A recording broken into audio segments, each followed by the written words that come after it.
Are you struggling to run Hangfire jobs in your C# console application? You're not alone.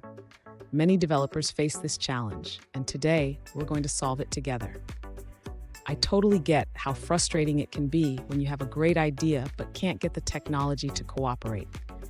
If you've been trying to configure Hangfire with memory storage and hitting a wall, you're in the right place.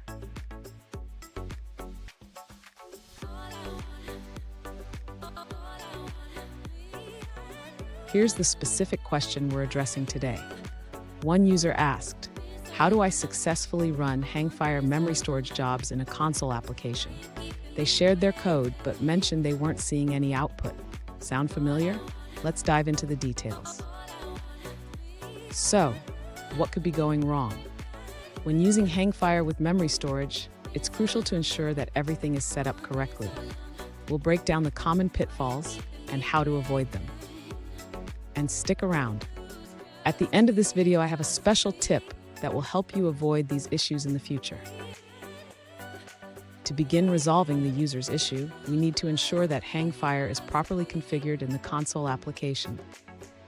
First, the user should install the Hangfire package via NuGet. Next, the user should set up the Hangfire server. This involves adding a line of code to start the Hangfire processing loop.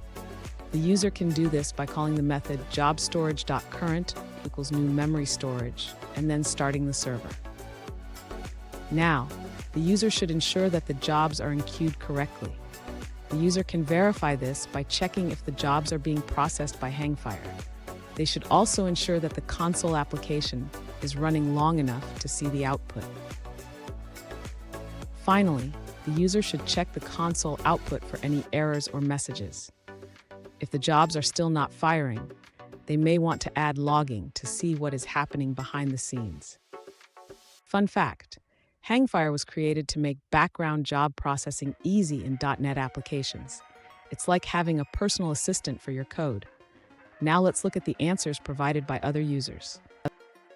An alternative approach suggests that when using in-memory storage with Hangfire, you need to add a Hangfire server to your console application. This server acts as a worker thread pool for processing jobs. Here's that special tip I promised. Always check the Hangfire dashboard to monitor your jobs. It provides valuable insights into what's happening behind the scenes. And there you have it.